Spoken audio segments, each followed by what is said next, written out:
안녕하세요 여러분, 성공합시다. 세상 문화하고 크리스찬의 문화는 좀 많이 다르죠. 그래서 그것 때문에 우리가 박해를 받기도 해요. 조롱을 받기도 하고요.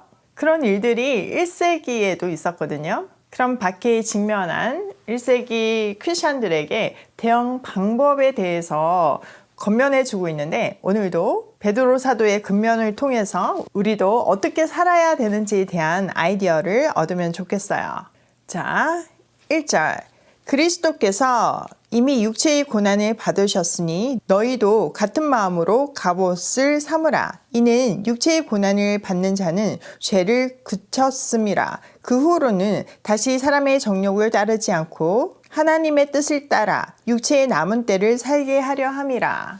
자, 우리가 어저께 살펴보았던 3장의 18절에서부터 22절의 말씀은 그리스도께서 고난과 표본을 우리에게 보여주셨어요. 그래서 그 표본대로 지금 이 편지를 받고 있는 1세기 성도들이 고난의 문제를 해결해야 된다고 말하고 있었죠. 또 꼭 기억해야 하는 것은 예수 그리스도의 고난의 길의 끝은 부활과 승리였어요. 그러므로 우리도 그 끝을 바라보면서 그와 같은 길을 걷는 우리에게 고난은 종말론적인 보상의 시작이라는 것을 강조했어요. 그러므로 우리는 그리스도와 같은 마음을 품어야 해요. 박해 가운데서도 주를 위한 고난을 결단하는 삶을 살아야 하죠. 고난은 우리의 시선을 온전히 주께 고정시킬 수 있게 하고 우리의 믿음을 빛나게 하며 그리스도를 닮아가게 하는 유익이 있어요. 베드로 사도는 우리가 그런 삶을 살기 위해서 예수의 마음을 본받기 위해 같은 마음으로 갑옷을 입으라고 말하고 있죠. 이 군사적인 용어에는요, 목숨이 걸린 결단이 담겨 있고 훈련과 용기를 전제로 하고 있어요. 군인이 전쟁을 앞두고 만반의 준비를 하듯이 성도들도 닥쳐올 고난에 대해서 늘 스스로 완벽하게 준비하고 있어야 해요. 자, 그리고 이어지는 육체의 고난을 받은 자는 죄를 그쳤음이라. 이 문장이 조금 어려워요. 육신으로 고난을 받은 사람은 이미 죄와 인연을 끊은 거래요. 근데 실제로 보면 우리가 육신의 고난을 받고 있지만 죄와 완전 끊어진 건 아니잖아요. 그래서 여러 학자들이 여러 가지 해석을 내놓고 있어요. 근데 이 문맥상 믿음을 위해서 고난과 핍박을 견디는 자는 이미 죄에 대해서 승리했음을 보여주는 증거라고 해석하는 것이 자연스러워요. 세상적인 어떤 불법의 행위는 시시각각 우리에게 주어지잖아요. 그런 유혹들이 항상 있잖아요. 근데 거기에 가담하지 않는 것은, 결단해서 중단하는 것은 그 자체가 죄와의 단절을 의미하는 거니까요. 그것은 2절 끝에 육체의 남은 때를 살게 하려 함이라. 여기서 육체의 남은 때는 그리스도인이 된 이후의 삶을 구분해서 얘기하고 있죠. 그러니까 그때 그리스도를 만난 이후에는 인간의 욕망대로 사는 것이 아니라 하나님의 뜻대로 살아야 한다는 것을 말하는 거예요. 그때 우리가 죄로부터 그치는 사람이 되는 거죠. 자, 3절.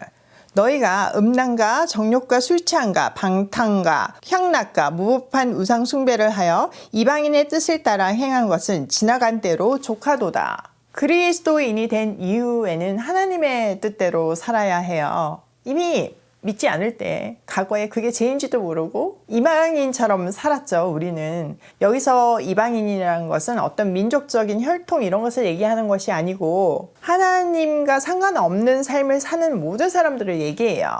우리는 이미 이방인처럼 살아서 이미 충분히 악을 행했기 때문에 그건 과거로서 이미 충분하고 지나간 이야기예요. 자, 4절. 이러므로 너희가 그들과 함께 그런 극한 방탕에 다름질하지 아니하는 것을 그들이 이상히 여겨 비방하나. 자, 이 구절은요, 이 당시 문화를 조금 더 이해해야지만 정확하게 해석이 돼요.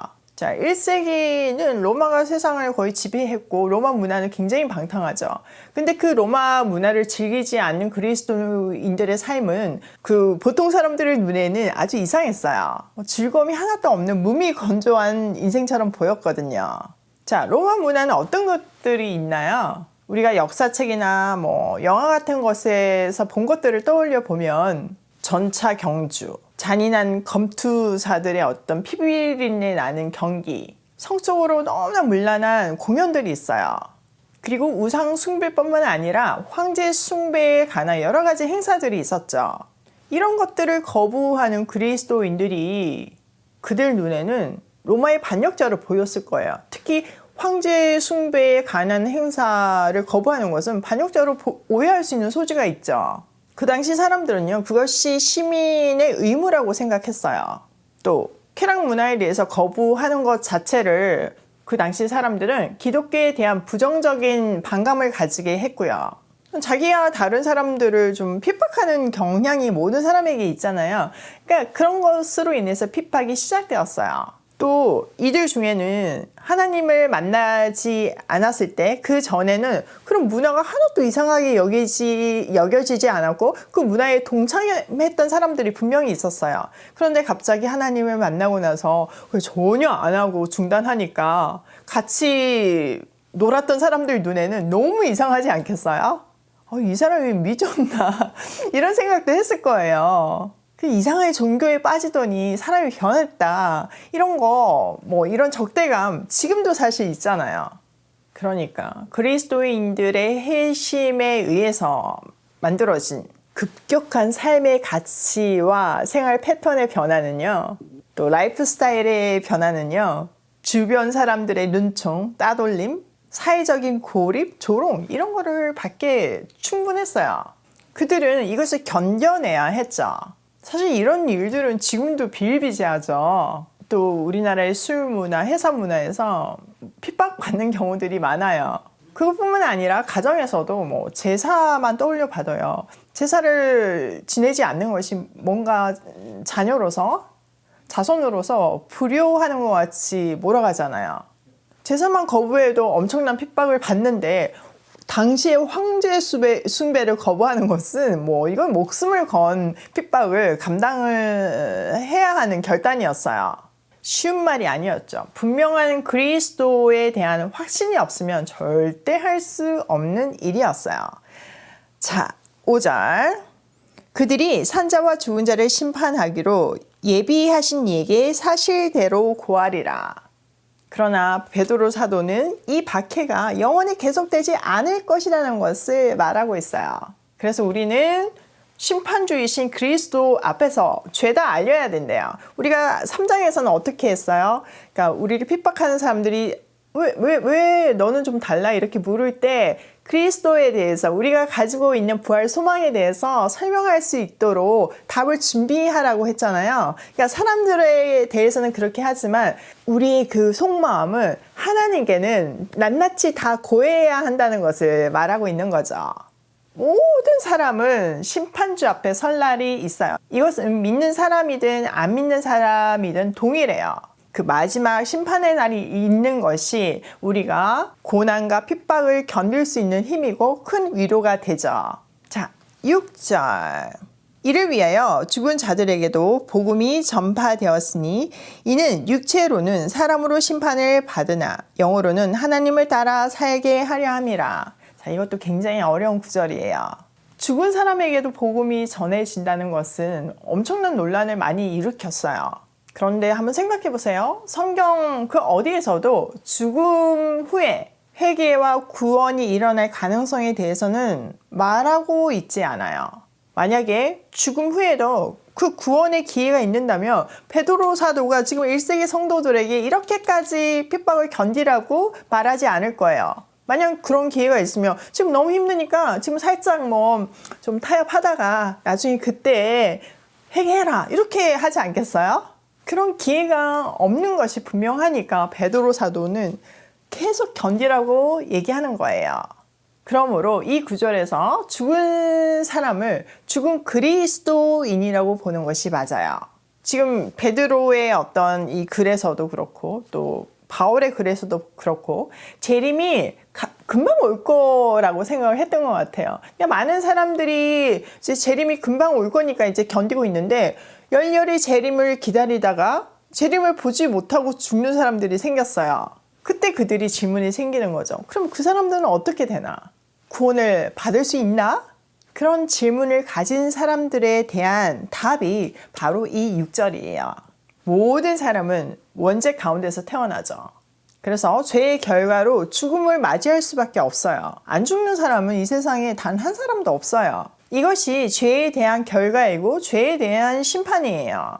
비록 우리 육체는 이렇게 심판을 받고 죽을 수밖에 없지만 우리의 영은 하나님의 생명 안에서 하나님을 따라 살 수 있게 되었어요. 그리스도를 통해서요. 예수님이 이미 보여주셨잖아요. 육체는 죽었지만 부활하심으로 보좌 우편에 앉아서 심판주로 앉아 계세요. 죄로부터의 승리자로 앉아 계시죠. 그런 것처럼 우리도 그렇게 될 것이라는 것을 말하고 있어요. 그래서 1세기 고난 가운데 있는 죽음의 위협 앞에 있는 성도들에게 죽음이란 단어가 끝이 아니다. 죽음이 마지막이 아니다. 그러니 부활을 소망하며 그때를 기다리라고 격려하고 있는 거예요. 우리에게도 고난을 이길 수 있는 큰 힘이 되어주는 본문이에요. 세상과 구별돼서 살 수 있게 하는 힘이 되는 구절이고요. 자, 오늘 내용을 우리 삶에 한번 적용을 하면 첫 번째로 그리스도의 마음으로 무장하자. 우리 안에 그리스도의 심장이 없다면 사실 이렇게 세상하고 다르게 살면서 핍박을 받는 삶에 대해서 가치를 부여할 수가 없어요. 그러니까 그리스도의 마음으로 무장을 하며 십자가의 길을 걷는 우리가 되면 좋겠어요.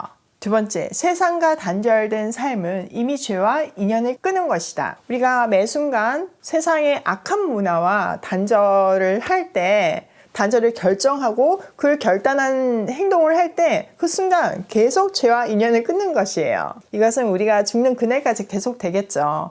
세상 문화라는 것은 대중문화 자체를 다 나쁘다고 몰아갈 수는 없어요. 그 중에 악한 문화들을 우리가 얘기하는 거니까 오해는 말아야 되겠죠. 세 번째, 새롭게 태어났으니 하나님의 뜻대로 살자. 새롭게 태어났는데 예전하고 똑같이 산다면 새로 태어난 이유가 없잖아요. 이왕 새로 태어났으니까 우리가 하나님의 뜻대로 아름답게 사는 인생을 살면 좋겠어요. 오늘도 하나님의 뜻대로 살기를 소망하며 죄와 인연을 끊는 하루로 고고싱해요.